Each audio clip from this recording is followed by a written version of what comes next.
All right, Nick. Some are saying that we've had better setups, but here we are. Game's not over, though, and that's all that really matters.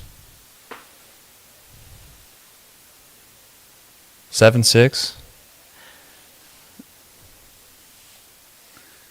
I don't know where you're at. Friel just got hit by a pitch, so we got a base runner. I got a Plate. replay of Friedel getting hit by a pitch. It looks like Blackman's complaining. I'm seeing replays now. Nope, they're challenging. I'll They're pause challenging it? Let me know when you see the umpire. Let me know when you see the umpire. Tell me come on the screen. Okay, umpire's on the screen. You're gonna see him come on this. Okay, all right. We should be pretty close now. Yeah, they're challenging it. Hopefully, it's just one of those. They have nothing to lose challenge. They didn't actually. Right. Did look like it hit him. You think it hit him? I don't think it did. I mean, I don't, maybe I'd like to see it again. I mean, I don't know the whole definitive thing, but can we get a call stands? Didn't look like it. That's your hope. There's definitely you're not getting it confirmed.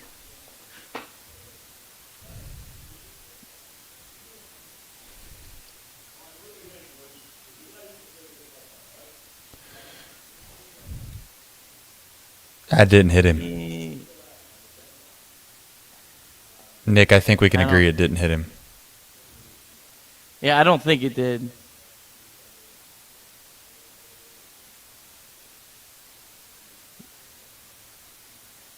Stands! Wow. How terrible is this MLB review process? What a joke, dude. Hey, that we deserve. We earned a call. I agree. Stands garbage. I agree. Can we capitalize on it? That's the next question. Yeah. All right.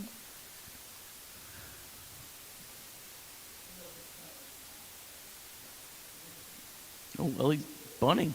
All right. I don't hate it. Left on left. Make him make a play. You can get it down. I don't hate it. I think it depends on where the fielders are.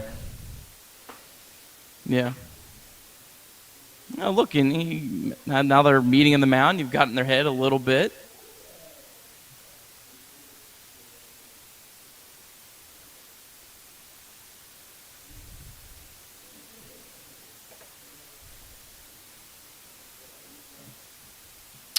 All right, I'm 1-0 obviously.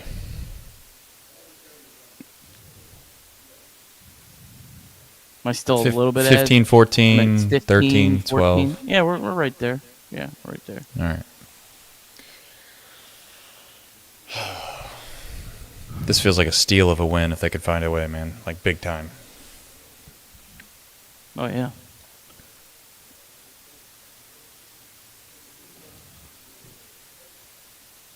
Oh.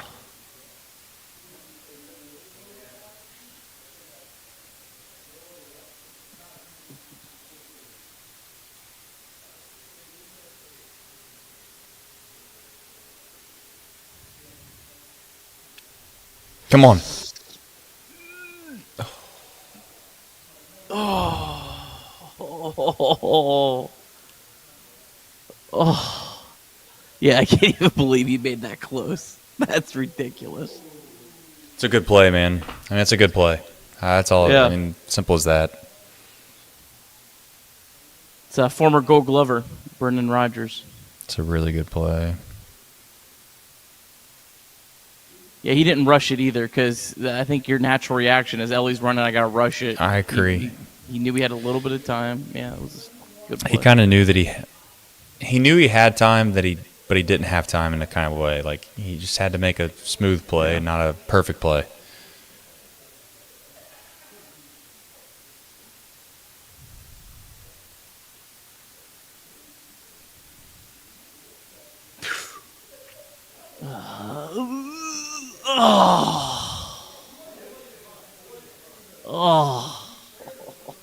Oh, man. Tough. My favorite thing right now. What a job by Friedel not to get bit on that. Yeah, he's got to know that his. Yeah. Friedel could have taken a chance there and he'd been out. My favorite thing right now is that for the first time in the show's history, I'm not behind. These guys out here in the living room that are just absurdly crazy right now, they're every bit of 20 seconds behind us.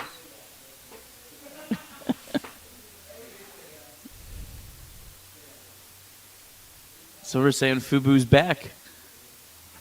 On the road. Maybe it's my internet at home. I don't know what it is.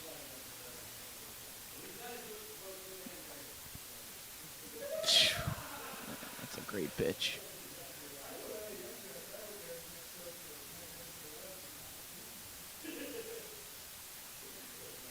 It'd be good time for Steer to get his first hit. Did he hit that, Nick? Did he get it, Nick? He got it, Nick! He got it, Nick! He got it! Get the fuck out of here!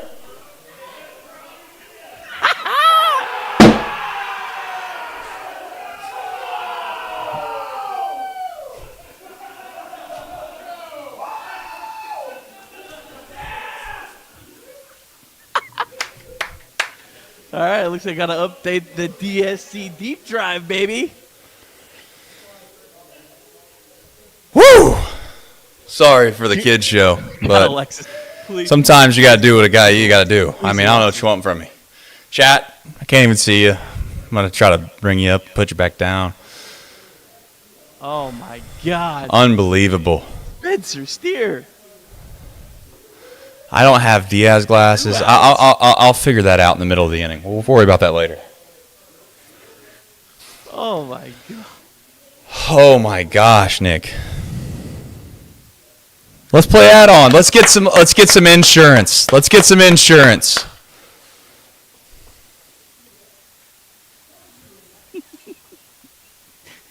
Trace, I just got a text from the wife. Mommy, that's the F word. Oh no. Kids are watching today. It's all right. It was a big moment. It was a big moment. You know, if they're going to learn it. Yeah, I mean, usually I can control myself, but not when you're down to your last out there. I mean, I never use any poor language around my kids, so you know they never have heard a single thing from me ever. I'm sure I'll get a text here in a minute too.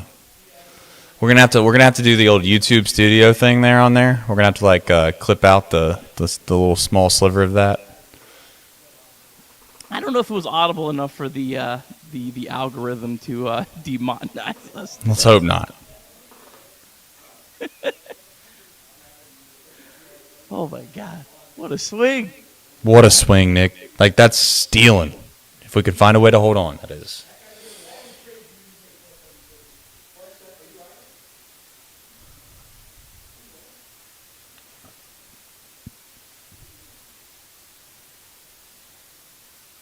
$439 feet. Oh my gosh.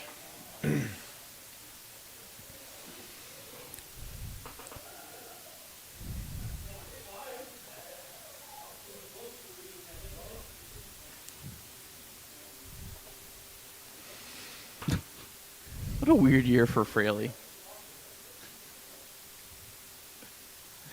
Yeah, it's almost like for a month and a half, Fraley's going to do nothing but hit doubles and home runs.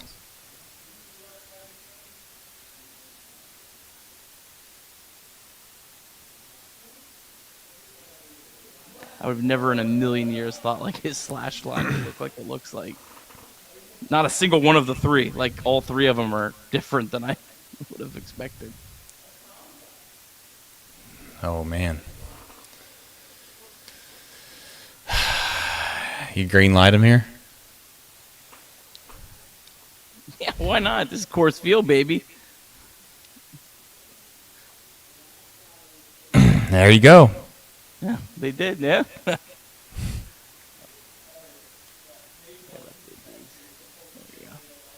Hey, some insurance runs would certainly be appreciated.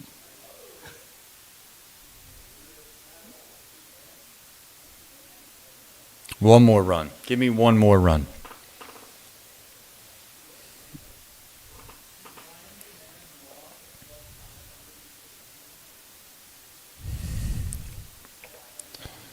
This pitcher had a sub-3 ERA. This is not some, sometimes you see the Rockies closer and they got a ERA of 5.5 or something.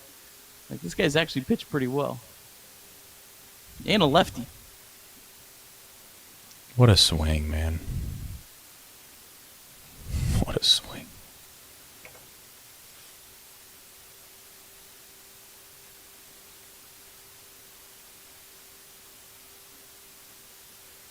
Yeah, how big was Cruz getting out of that? Yeah. The bottom of the 8th. Well, the other thing too is we were getting set up. I didn't even see how they scored the 6th and 7th run. It's a good thing I got a box score recap. Reds fought back. Fraley walked. Hurtaby's first major league triple. And then Hurtaby scored on a very shallow sac fly. Yeah, also scored on a sac fly from India that went like 15 feet. I did see that. I seen that one. How did they get the next one? Okay. Hurtaby's triple was an RBI triple. That's right. What are we? Whoa. Like, with all due respect, what's the point? Behind you? What's the point? Maybe if Stevenson gets to second base, but yeah, Stevenson has to be going with you. Otherwise, what's the point? He's out. He's out. Listen, I'm not going to get mad if Stevenson's going with him. That makes sense. Like at least there's some rationale there. Otherwise,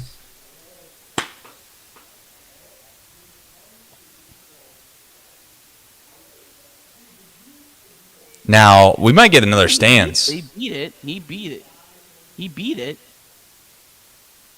That angle, it looks like he beat it.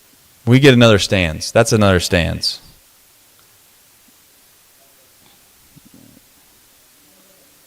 That's still a very poor decision. I'm with you. I don't get that at all. Yeah, it doesn't make sense. It's almost like there was a missed sign or something.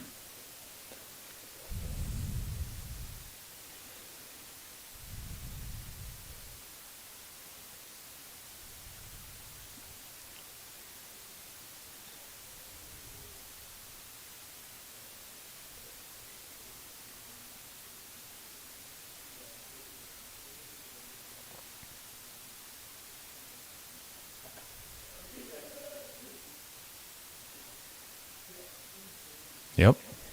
I've been getting them all, man. You know what? We're finally getting them all, Nick. They're all coming in droves right here in Colorado.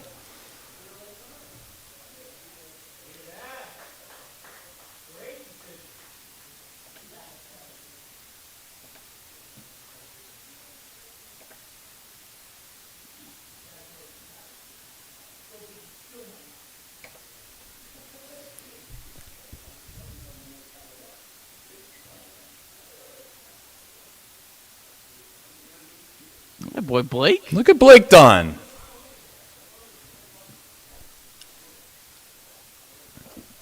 What'd you think about them calling him up? I didn't mind it. I mean, you know what like my brain had Reese Hines on. I don't know why, but I was thinking like, because in my mind, because he's been the next in line for 3 years. Yeah. Well, also Reese Hines also feels like, wasn't he hot? I mean, I don't follow it that much, but I remember MILB. No. There were a lot of 1-for-5s, 1 home run. All right. I thought the last 30 days he's been swinging it okay. Maybe not. Maybe. Reese Hines, with all due love and respect to him, I feel like all of his home runs are just AAA mistakes. Like like what Nick Martini has done, like at AAA, and guys right. like that. Like there's some substance to it. Like if you really like watch Reese Hines and you watch his at bats and you actually watch some of the games. I don't watch all of them by any means, but I think you'd probably get a much different feel from him versus what a lot of other guys have done. Yeah. Maybe Hines has been hot. I don't know. I feel like I'll tell you what. Whenever I'm on the road, I'm gonna start like just defaulting to the old yard. I feel like I'm like really loud he right was now. really hot for a week. He was hot for a week. Chad, am I too loud in the microphone or no? And is there buzzing in my microphone?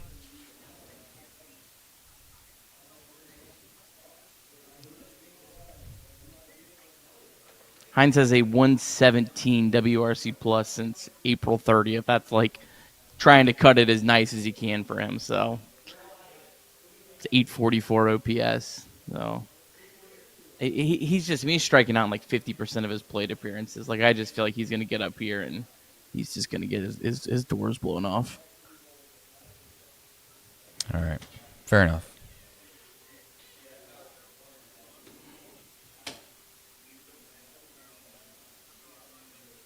Steer knew he got it, man. He knew he got it. He is 3 seconds behind his mount. I'm going to try to go in and out again. Did that fix it? Yeah, I fixed it. This camera, man. I don't know what to do. I think it's just software. Well, whenever I go to StreamYard and then I try to switch it back, it's like not wanting to connect. And I need like a 4-hour stint to sit and figure this out.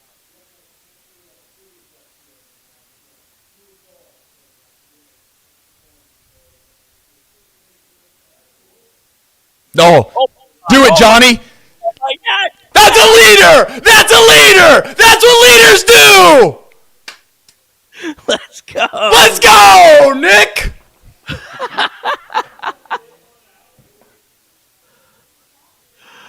Oh man. Imagine taking the under at 12 and a half.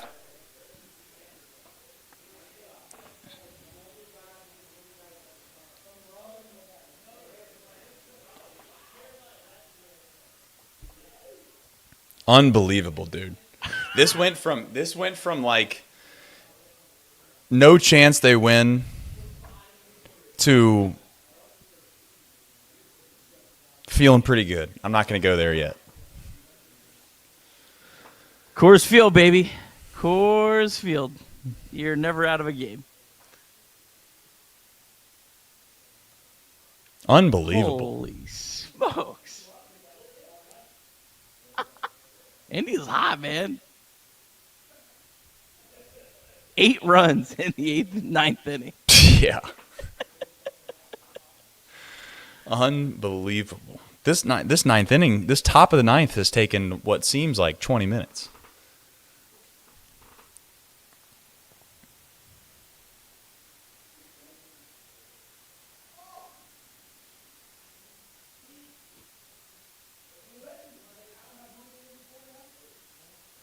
That's some big 2-out hits, man. Golly. Been begging for that all day. All right. All right. I gotta go find. Are they gonna throw Diaz? Because I would assume he was warming up, right? Like you just bring him in since he's hot. Yeah.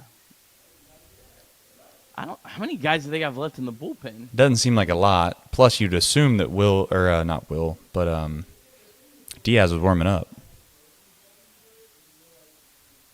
Look, I'm not gonna say this. But when I had the J bar up, I had the first topic as 2 of 3. I did see that. Right before the show, I said, you know what? Let's put Rally Reds ? I'm not going to say it did anything, but, it happened. Definitely happened. It definitely happened. Holy smokes. Unbelievable. All right, I'll be right back. All right, how we doing, Chad? I'm going to pull you up here. We got some supers. Look at that. Let's go. We'll get to them. Oh, anyone caught their breath?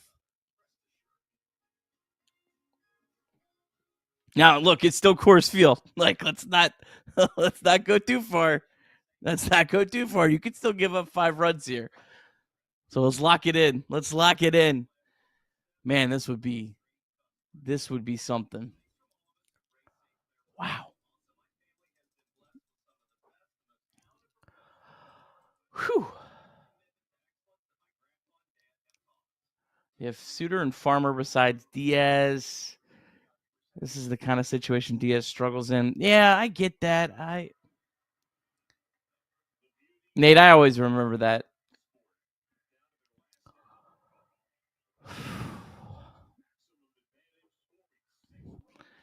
Coors Field, it's just like it is. Like you try to like tell people about like what to expect going into a series, and it always somehow Coors Field there's always one game at Coors Field that just completely defies like what you expect with baseball, especially like with this Reds team this year. So, all right, they did go with Suter. All right, Suter's going to try to get through this inning in about 30 seconds. I have a feeling. He's like, I'm not giving these guys any chance to breathe. I wonder, about Suter, if him pitching quickly was one of the reasons he was so effective at Coors Field last year. Sorry, I'm just talking to myself in the chat.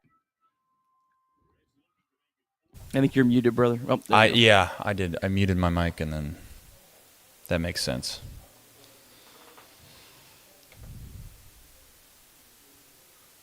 I don't know. Also, this I don't know what's going on. It is what it is. Tell you what, when you're not at your own home studio, you appreciate what you have more when you're not there. Oh yeah. That's like, gosh, all of my like buttons in front of me. And I don't know. That's one of them, Nick. I even had to steal Jacob's glasses because I thought I had to get some Diaz. These would have looked good. There you go. By the way. I mean,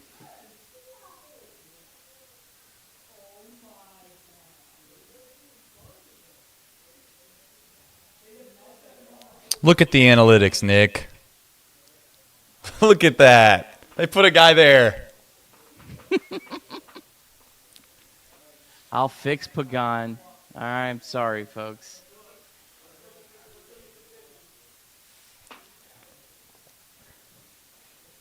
I gotta fix the whole J bar because we got a whole different show than what I was.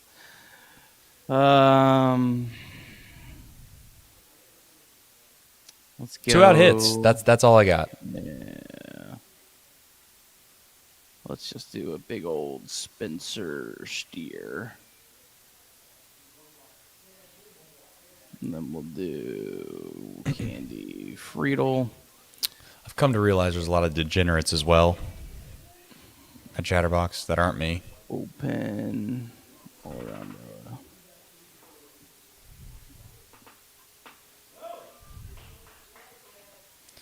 We got supers galore, by the way.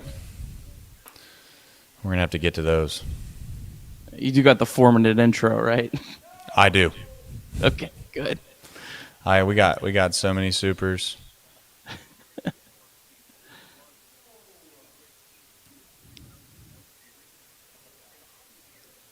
you hear that stat? Did I what? Did you just hear that stat?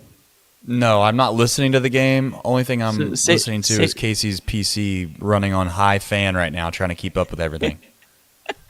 Sadak just said the Reds in this series had more 2-out hits in a series in over 100 years. I said 2-out hits. I didn't know it was like that, though. Yeah, I didn't either.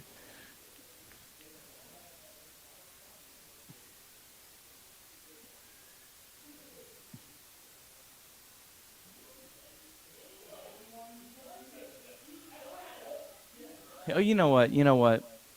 And I am. Let's I have zero light on my face. Let's be respectful.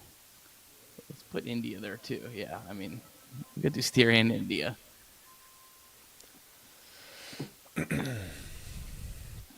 I'm going to try to create the most ghetto lighting situation in here, and hopefully during this intro.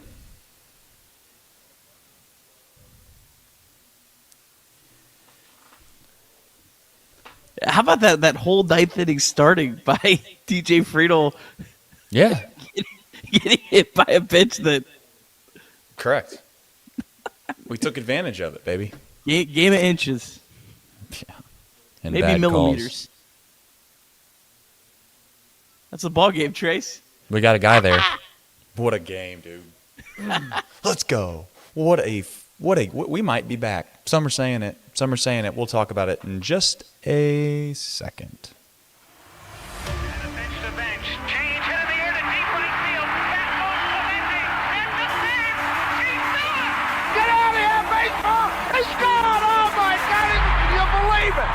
Johnny Bench has tied it up. The Cincinnati Reds win the World Series in 4 straight. It was a sweep. In the dirt, it's a wild pitch. Here comes Foster. The Reds win the pennant. Larkins won the game. That ball is fair. Cincinnati's ahead. 2 games to none. Welcome Joe Randa to Cincinnati. Adam Dunn has done it again. Benzinger backing and calling. And the 1990 World Championship belongs to the Cincinnati Reds. Marty, yes. This is Adam from Milwaukee. Hey, Adam, how you doing? I'm good. How are you? Good. Do you think Scott Chatterbox is a good player? Dunn up there with the bases loaded. The outfield deep and around toward right to the 1-0 on the way to the plate. Swung on. Long drive. Right field.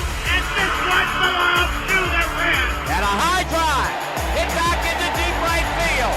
Junior has just knocked the door down to the 500 club. Benson's first home run is a walk-off winner. That ball had a family. And De La Cruz is, oh my goodness, look at this kid run. My, oh my, that is a triple. Matt McClain's first big league bomb. Spencer Steer's first big league hit is a home run to straightaway center field. Joey Votto's done it again. The pitch. Votto swings high in the air. Right field. Yes! He pointed to the dugout to say, I told you. That is Joey Votto's 315th career go-ahead ribby. Only Johnny Bench had more as a Red. And I can't tell you how much it means to play in front of everyone here in Cincinnati as a Red. What a gift. What a tremendous gift. So thank you. Thank you. I think I can speak for all of Reds country. Joey Votto, thank you. High drive. Left center field. Racing back to the Laurent Bourgeois. The Reds are National League Central Division champions. In the air, left center field. Did he? He did! He did! Reds win! Reds win!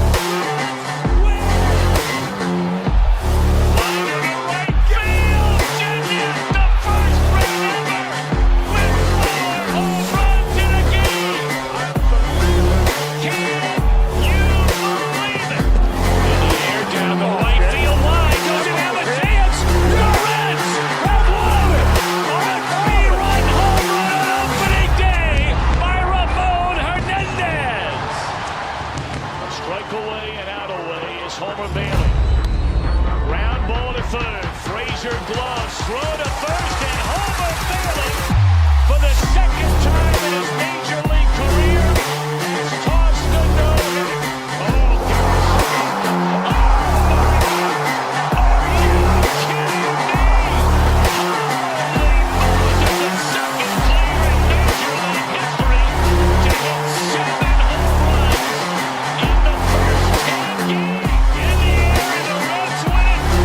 What a dream beginning to the career of Jay Bruce.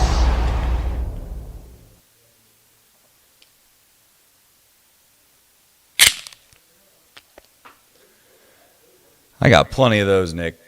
Plenty of those. If you need any more of those, I got plenty of them. I also want to say on the forefront of this show that I do apologize. I know it's a kid's show, and I also understand that there are going to be some people that are frustrated and upset at my behavior about the Spencer Steer home run. And for those people, I would say I apologize to the kids, but not you. The only thing that I will say as well is I'm not in my original, usual setup as always. I got to start pre-planning. I need to get a little mini basketball goal is what I need to do so I can do the dunks and all that. Having said that, you would think at a big production company like this, when we have thousands of dollars of equipment everywhere, that, I wouldn't hear an echo and all those things. But I do hear that. So I'm going to power through it like Rob Manfred did at the World Series. And I'm just going to do my best, Nick. I'm going to do my best. But I couldn't be happier. I mean, I cannot believe the Reds won this baseball game, Nick. You? I can believe they won it. I mean, it's Coors Field. You always have to expect the extraordinary to happen. But to get a sweep against the Colorado Rockies team at their home ballpark, no team all year had swept the Rockies in a 3-game series in Coors Field until today when your Cincinnati Reds got it done. Unbelievable. All right, let's do some supers here real quick before we get into the box score recap. We got plenty of them, by the way. Mark Fetters, he says, boom. Boom. I don't know when he said it. That's the most beautiful thing about the day is he just said, boom. Michael Rolfe, as always, coming in here hot. He said, what's the best way to watch Reds MILB games? Do they stream them? Yes, they do stream them. And you can get on the MLB app, and you can purchase the MLB TV, and you can watch all the games. Nick, they do have pretty much every MILB game still on there, yeah? So they actually just added the Daytona Tortugas, so you have all of the Reds' 4 major affiliates. Now, I will say the Daytona Tortugas broadcast might leave a little bit to be desired, but it is better than the alternative, which was nothing up until a couple weeks ago. If you get MLB TV, it's included for free now with it, which is cool. You also, if you select the Reds as your favorite team, which I would assume anyone is doing on this show, you can watch the games on a smart TV app. You can't just go on the MLB TV app. It'll pop right in your feed, Cincinnati Reds affiliates, and that makes it really nice if you have a Roku or anything like that. Yes, and Jordan Earhart comes in and says yes. Just yes. Y-E-S. Jordan Earhart, appreciate you. Thank you. And Viking Helmet Man, former Viking Helmet Man, comes in and says, don't let the Reds get hot, baby. Don't let them get hot. This is how something about Colorado, man. Like I said before, Nick, something about Colorado. You can say take 2 or 3 all you want, take 2 or 3, but I'm just saying, this is how teams get hot. Bryce Sizemore says, whenever we are slumping, I'll get the vacation ready. What is happening, man? Let's go Reds. James Dormsife chimes in with his first super chat. Says, now this is shades of what it was like last year. Go Reds. And he's not wrong. Because last year it felt like every time that the Reds got down in a game, you felt there's some semblance of a belief they were going to come back. And they did today. But they came back in a major way today. Holy smokes. John, he says, from a whiny bustard. I think he's trying to keep it a kid's show. That wasn't a spelling error. From a whiny bustard to a happy old coach. Thank you, John. Thank you for the super chat. And we have so many super chats. Nick, you're going to have to keep up with these. I don't even think it. Okay, former Viking Helmet Man. He comes in again. He says, 29 runs, 42 hits on the series. Let's friggin' go. Molly, sweep. She even got the broomstick emoji out, for those that are wondering. Sweep, baby. Sweep, baby. What's that? What's the Christmas song? Santa Baby. This is Sweet Baby. Big Red Machine. You know, every time, I don't know if I've ever told anybody this, but I love the Big Red Machine. And I love them so much, I think they should honor them more, quite frankly, at the ballpark. He said Jonathan India is hereby nicknamed Johnny Clutch. Steer is back. What a series. Bring on the Cubs. Put the word out. We on the up. Put the word out. We back up, I think is what he tried to say. That's what he did say. That's what I was trying to say. Trevor Spence says, we are all the way back. Sweep with a lot of W's and a lot of E's and 1 P, if you're keeping track at home. Mark Fetters then says, Colorado is a hard place to win. It is. It's just ask Elliot Rearing. Kyle Kowalski, what a guy. Coming in hot with the membership. You're going to get to see some fun stuff here soon on the members only. If you're interested in members only, probably now's the time to do it because we have a bunch of content this week that's going on members only. Thank you for becoming a member. Mike Krause says, dare we say it? We back, baby. Rally round our Reds. The ballpark should be bumping, by the way, at GABP here soon. And by soon, I mean tomorrow. Jordan Earhart said rocked them. RD711, you're going to make me rally. And Zach Knopp comes in last year, said red sweep, Brewers swept. So, Nick, we got through the supers. And by the way, there was a lot of supers, so thank you all for that. I very much appreciate it. I do kind of feel like I'm in a Blair Witch Project scene right now. I wish at the end of this show, I'm going to have someone come in and take a picture of this setup. It is absurd. But, Nick, we're going to do our best to do a show, which means, as always, you do a box score recap. Have fun doing that because it got turned upside down in a major way here as of late. But, as always, the box score recap is presented by Nick Kirby. Yeah, apologies to Jonathan India and Spencer Steer for not getting up onto the screen, but they'll certainly be recognized in this show. Trace, I think I found a good system here. So when there's something crazy that happens in the ninth, what I do is I do my box score recap.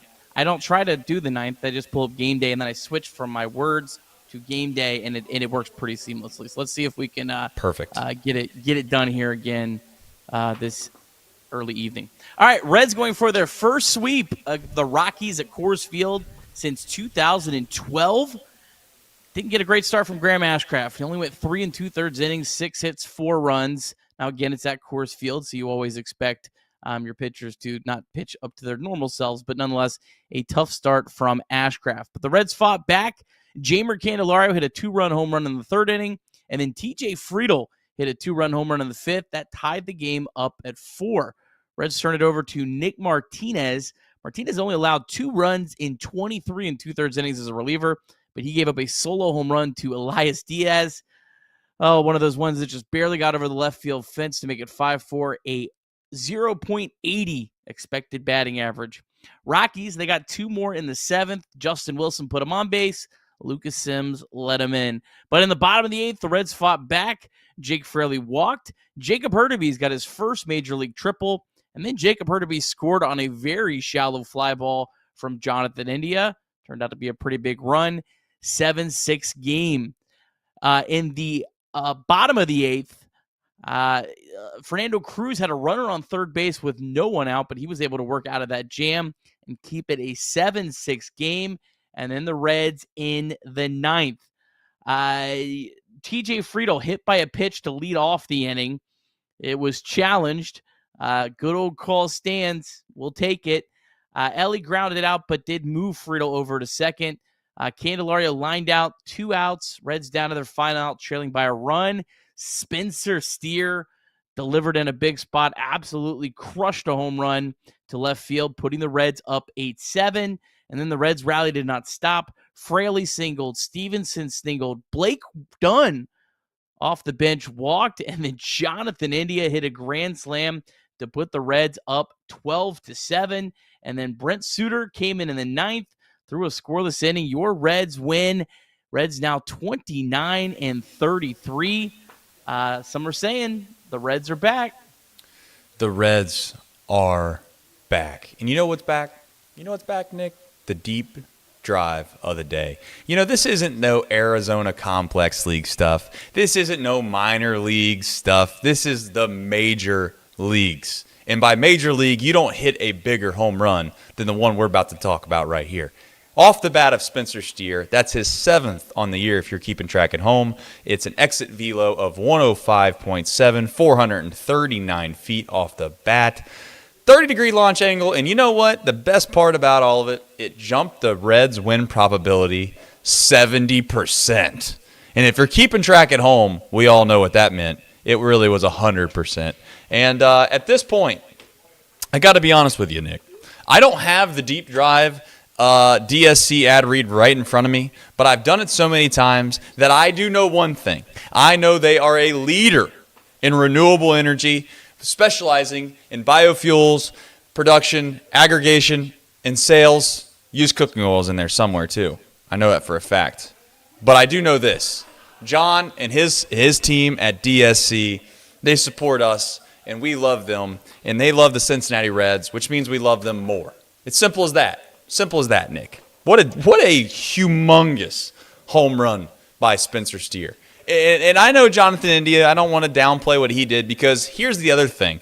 Jonathan India's home run, you could argue, I don't want to say it was just as important, But it was massive in the fact that it obviously gave them cushion that they might have blown that save. They might have blown that save, but now we'll never know. Why? Because India came to the plate, did what he did.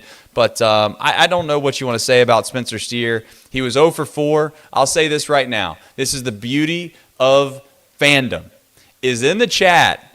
He is beloved right now. If he doesn't hit that home run, Nick, I know for a fact he's getting crushed for going 0 for 5 and not getting a guy in on third base. He had an opportunity earlier in the game to get a guy in from third base and couldn't capitalize on it. And it just, again, what a big swing, Nick. I don't know what else you want to add to that. He hasn't hit a home run in a long time, has he? It's been a minute. May 25th. I mean, it's only the 7th home run of the year from Spencer Steer, so it's felt like he's had a little bit of a power outage. This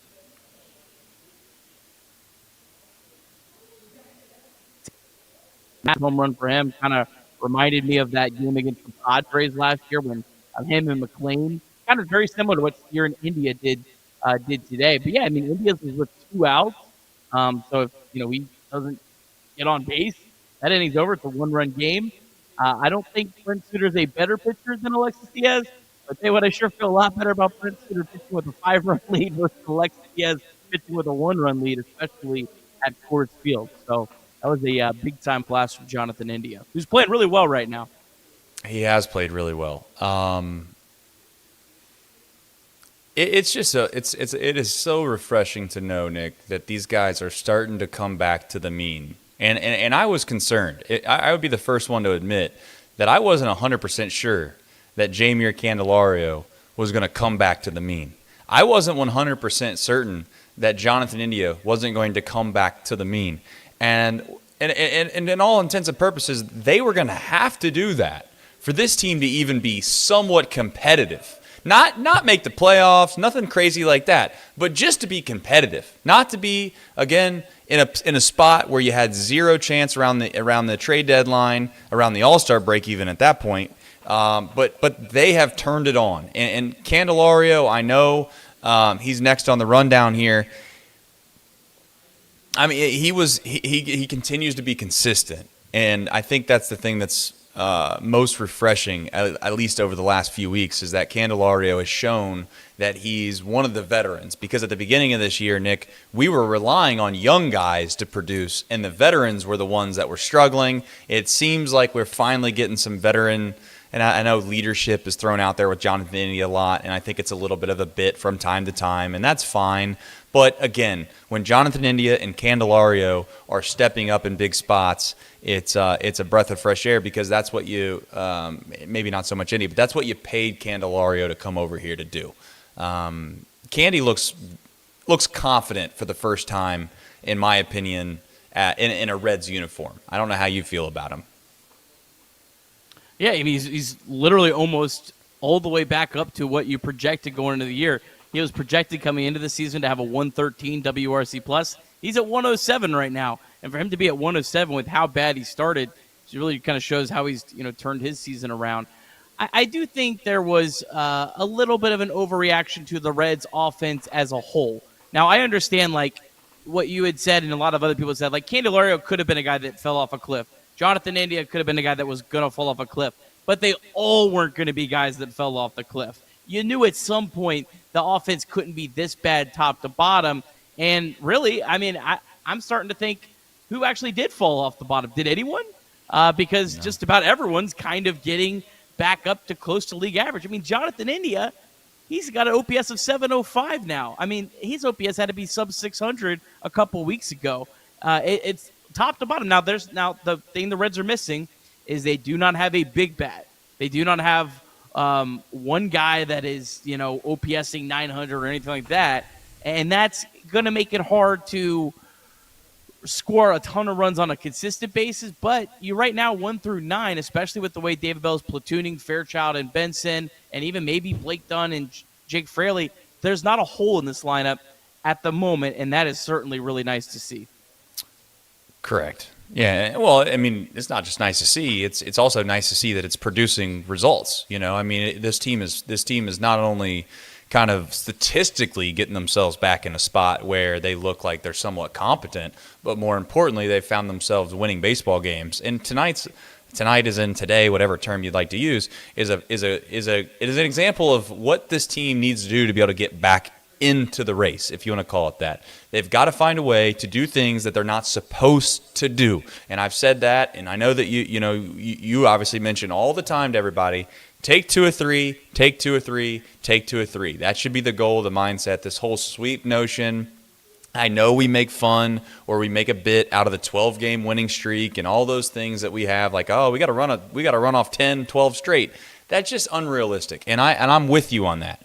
But it was so bad for over, 2.5, maybe 3 weeks of baseball that you got to find a way to do some of these things. And unfortunately, I guess, this is maybe hopefully the start of that. Now, I'll also freely admit, that this series with the Cubs that we're about to embark on is one in which you can't let up on. You got to find a way to at least take 2 and keep the momentum. I think 2, you keep the momentum, 3 or 4, and next thing you know, you win 3 or 4, and next thing you know, we're World Series is back on type stuff.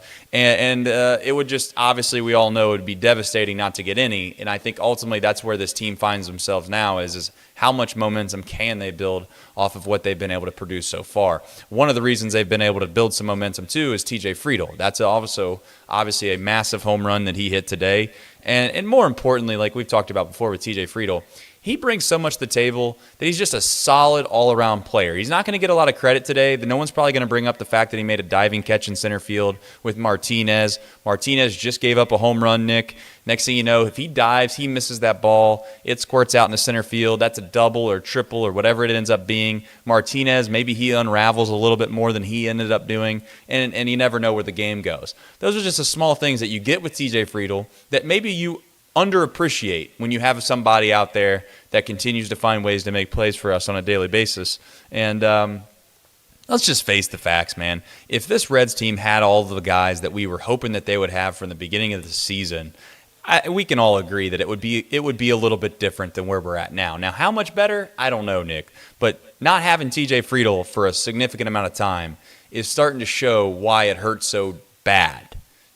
And that's not to take anything away from the other guys that were doing their best. But the truth is that TJ Friedl's one of the better players on this team, and certainly you could make the argument that he's their best outfielder. I mean, TJ Friedl was a 4-win player last year. He was a massive part of the Reds' success. Maybe his overall stat line didn't wow everyone, but he was a really, really good player for the Reds last year. Scored 3 runs in this game. 3 runs, so there hasn't really been anyone at the top of the lineup that's been able to do a whole lot. I think me and you both would eventually like to see Elly De La Cruz become the leadoff hitter, but hey, right now it's TJ Friedl's job, and he's a big piece coming back, and really just I hope he can stay on the field because the way he plays, I hate to say it, it's gonna lend itself towards some risk of him being able to stay healthy. So you kind of hope they can, maybe some people get in his ear and, maybe say, TJ, we love your aggressiveness, brother. But, man, we need you on the field. So I know it's really hard to tell a player to dial it down a little bit, but he's very, very important to this team. He is, and I'd also like to mention that, when somebody asked him about the way that he was playing in spring training, because obviously when he broke his wrist, I think it was his wrist, right? Yep. When he broke his wrist in spring training, someone asked him about the idea of, maybe tempering it down in spring training, and he's like, well, I just can't do that. I have an on and off switch. I'm either going to play the way I play or I can't. I would like to agree with you, though, Nick. I mean, I don't know if that's just a statement he makes to make himself feel better. I like to think that he can, figure out certain spots where it makes sense and it doesn't make sense, but maybe he can't. I mean, to his credit, he said he can't do that. I don't know. If he can't, then he can't. We'll move on. All right, let's jump into the last topic here, obviously, before we get to the midway break. Ashcraft, Emilio, I think it's very cut and dry. I'll let you kind of explain the situation. I don't think there's going to be one single chance that Ashcraft isn't optioned, not because he's going to stay down there, but based off of the what's to come, per se. Your thoughts? Yeah, I was kind of surprised that information got out that Pagan was being activated tomorrow. It felt like this was a very easy time for the Reds to be like, all right, Graham Ashcraft, he's got to pitch at Coors Field. We know it's probably not going to go incredible. And really, I'm not even trying to dump on Graham Ashcraft. Like, it's tough to pitch in this ballpark. What Frankie Montas did yesterday and what Andrew Abbott did on Monday are outliers. What Graham Ashcraft did today is the norm or close to it. So really, if you change your opinion one bit on Graham Ashcraft based on today, I think that's a poor decision. I, coming into today, thought the Reds were probably better off. I would say move him to the bullpen, but the problem also is there's so many options in the bullpen right now that kind of makes it hard. But the Reds next week, they're off on Monday and they're off on Thursday. So realistically, you can go with 4 starting pitchers all the way until June 18th against the Pirates. So it seems to me like the obvious move here is the option Graham Ashcraft. It sucks for Graham Ashcraft. 90% of Reds teams in our lifetime, he would not even be close to being in danger of losing his starting job. But it's a testament to what the other 4 guys have done. Also a testament that you have Brandon Williamson pitching well as well. It's not really about Graham Ashcraft. It's about the other guys, in my opinion, and the other guys, knock on wood, ability to stay healthy. So I think that's what happens. And then really it's probably Ashcraft and Williamson at AAA, make it a couple more starts. They fight it out who gets that spot on the 18th.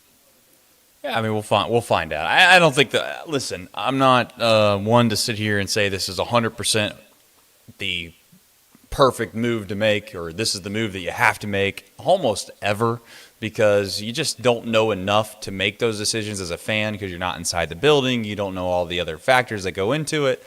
But it just seems very evident to me that he's going to be optioned, and it's largely based off the schedule, and they know they can kind of kick the can down the road, and that's what this team has done or this organization has done more times than not. And we know that they don't manipulate the IL, but I'm just saying if there was a tough decision last year and they had to find a way to make that decision, more times than not it seemed like there was somebody that went on the IL, and they found a way to kick the can down the road. So they're going to kick the can down the road on this situation, and that means that they're going to go to Graham Ashcraft. In my best guess, they're going to say, hey, we love you, we still believe in you, but just to have a full roster to make it be competitive, this is the situation. We're going to send you down as an option, and then from there, you'll be back on the big league squad in some capacity down the road. I think they'll leave it at that. They'll move on, and we'll figure out what they ultimately end up doing. This Pagan-Ashcraft situation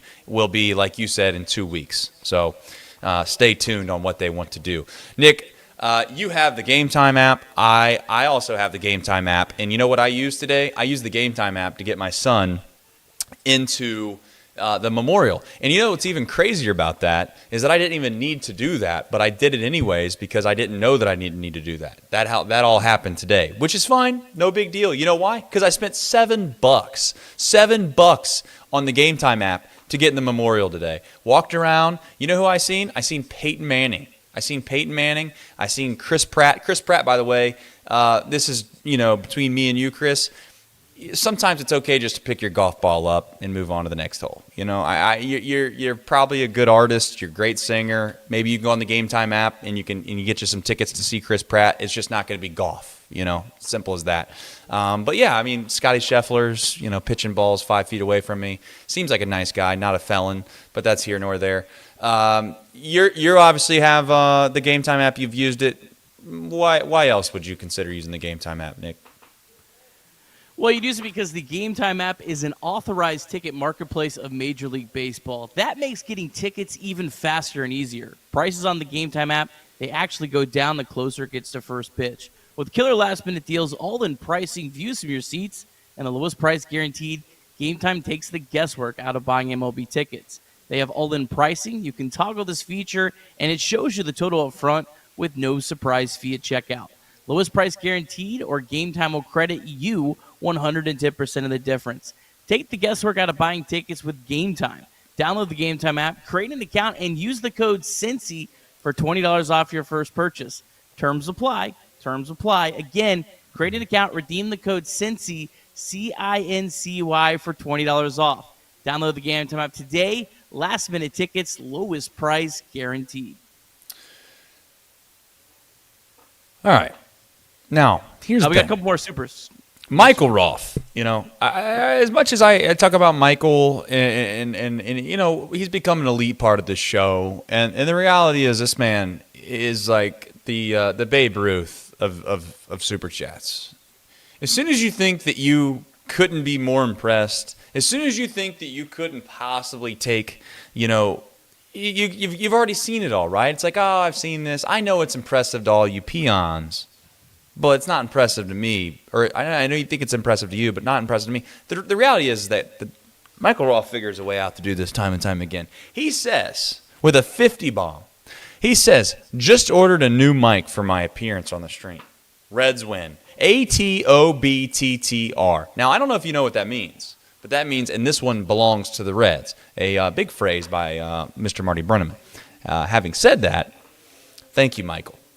I very much appreciate you supporting us. And you know what? I'm glad you got a new mic, and we'll figure out a way to get you on here. And the other thing I'd like to figure out how to do, certainly not in this setup, but when I get back to our OG setup, maybe down the pennant race, we'll figure a way out to get some calls. We could do those on Sunday night. Pepper Westwood brings me to the next point, which I think is very important. He says he's got 988 staffers blowing up my text all depressed. What should I tell them? Pepper Westwood, did you send that text in a little too early today? Huh? Did you? Huh? Maybe just around like the 7th inning or something like that? You just had to wait it out a little bit, and then all of a sudden you had people texting back. Of course, if you need some help, you know where to go.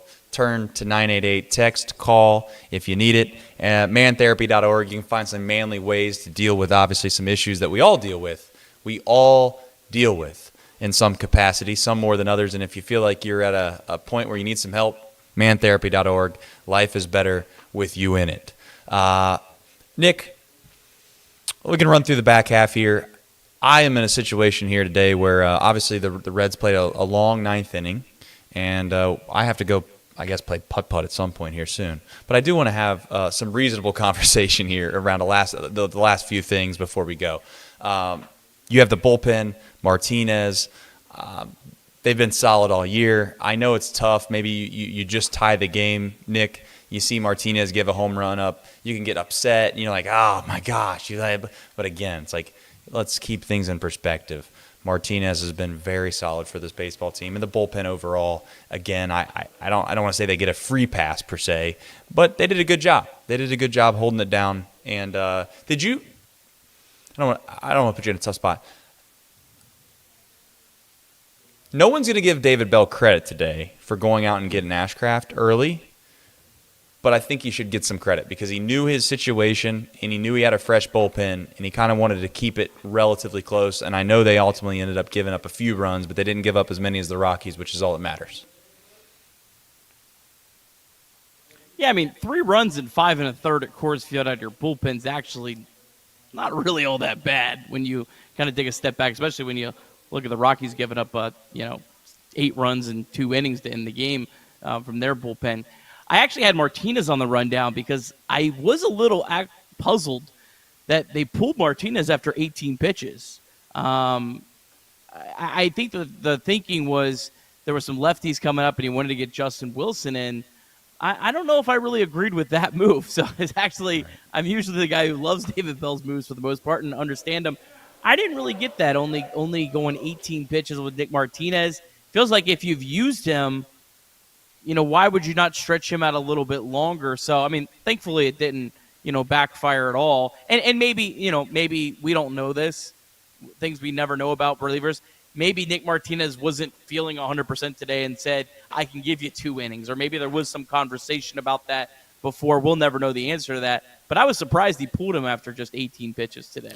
I agree with that. I would also say Martinez's reactions today were elite. I don't know if he always acts like that, but if you've not seen it and you DVR these baseball games, you should go back and just get a good laugh out of the reactions of the replays of Martinez after the Friedel catch and certainly the home run there where Hurtubise wasn't able to rob the home run. I don't think Martinez thought that Hurtubise should have caught the ball per se. But I thought his reaction was funny, so there is that. Let's talk about Ellie real fast. I wouldn't be a show without talking about Ellie. He found a way to get on base today. And I'll also say something relatively, I know people are getting on me and having fun with the whole thing of me saying that he wasn't a superstar hitter, which I want to be very clear. I said hitter. I didn't say superstar. Two very different, distinct things. But one thing that he did do today, Nick, he found a way to put the ball in play a lot. And I think Ellie, when he puts the ball in play, and it's like, I started thinking about this when you told me like the game's changed and the way in which you see the world differently, or you should see the players differently the way you see them today than maybe 20 years ago, and all those things are true.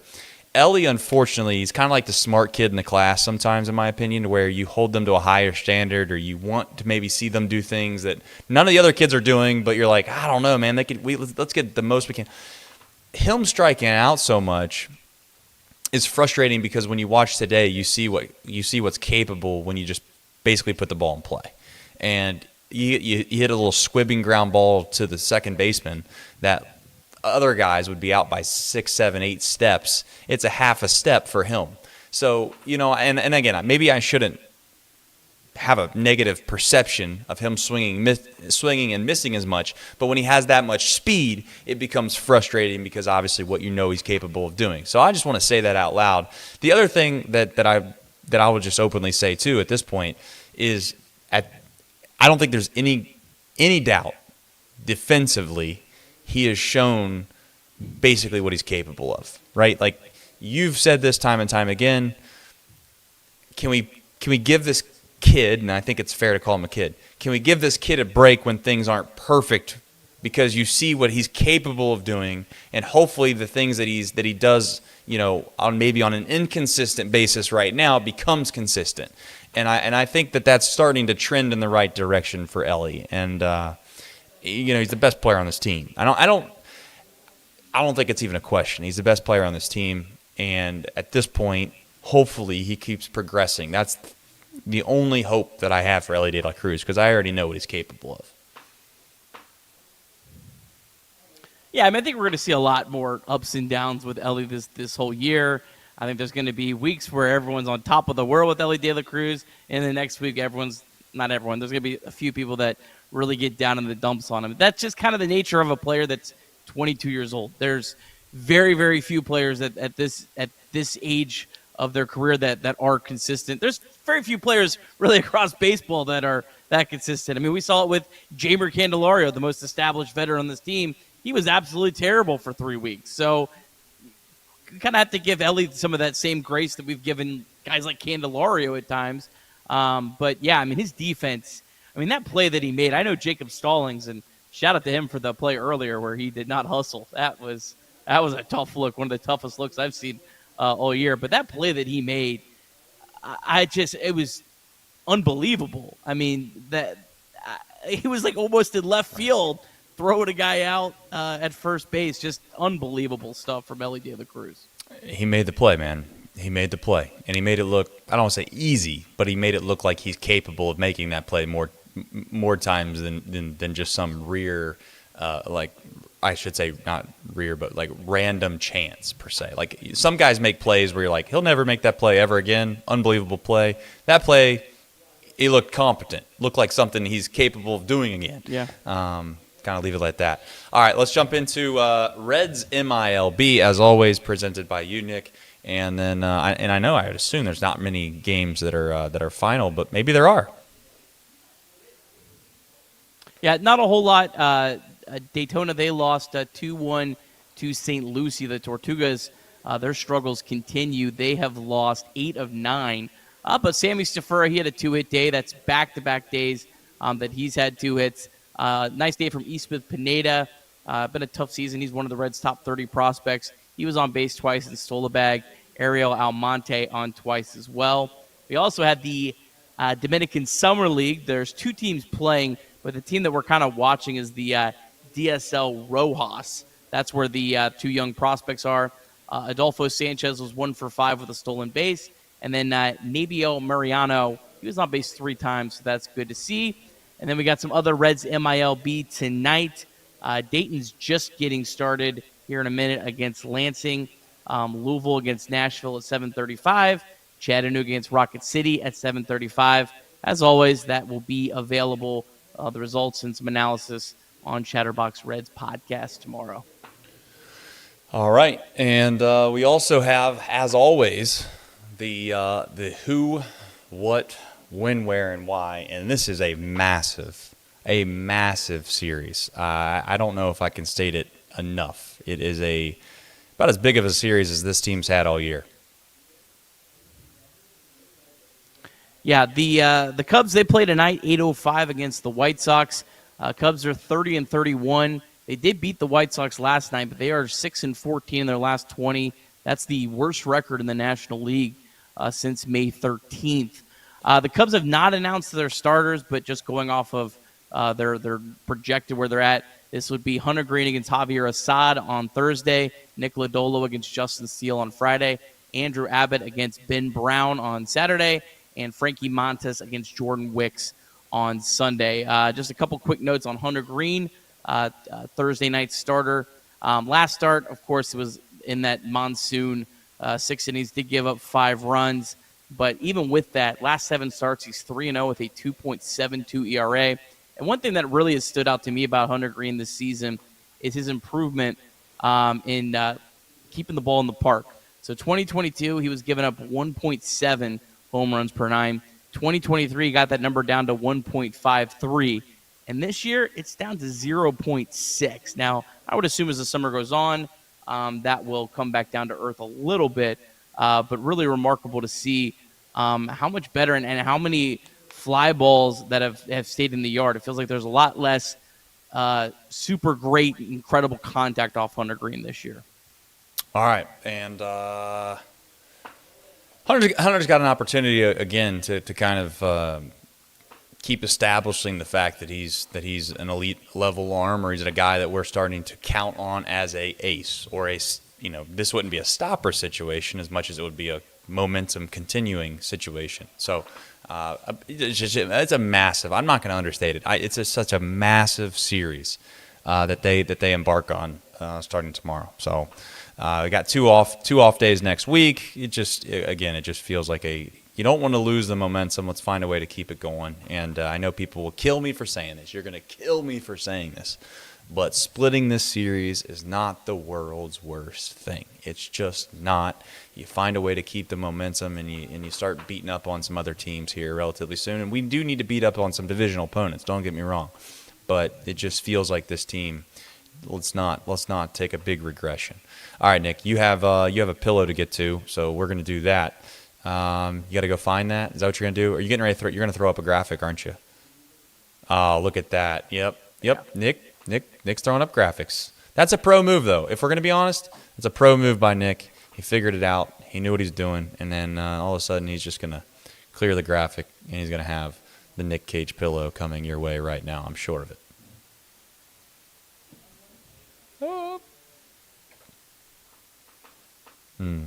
Nice. Old Nick Cage. Nick Cage, if I did my math right, had about a 16% chance of coming out 3 days in a row this week against the Rockies. So, pretty remarkable. Okay, so here's the deal. I know for a fact I shouldn't do this. This is a dumb decision that I'm about to make, okay? And I just want to openly say that I know it's dumb. Now, I can't dunk a basketball. I also know I don't know what the policies are here at this Airbnb, but I will say I'll do something dumb for the chat just to make you guys laugh, and that's what we're going to do. So, without further ado, I'm going to try my best to do a bunch of things here at once. One of them is to run the outro. Now, I don't know if it's playing. It doesn't seem like it's playing. Why isn't it playing? It's not playing because why?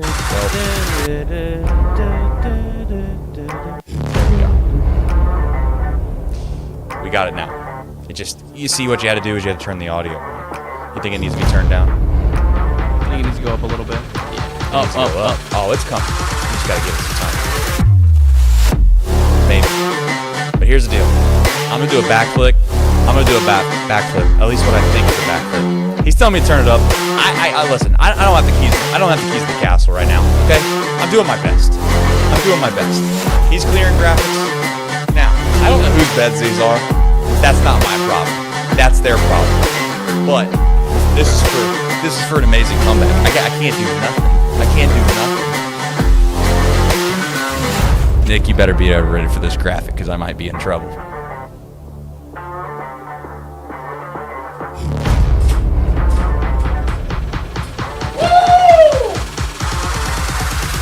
Athlete!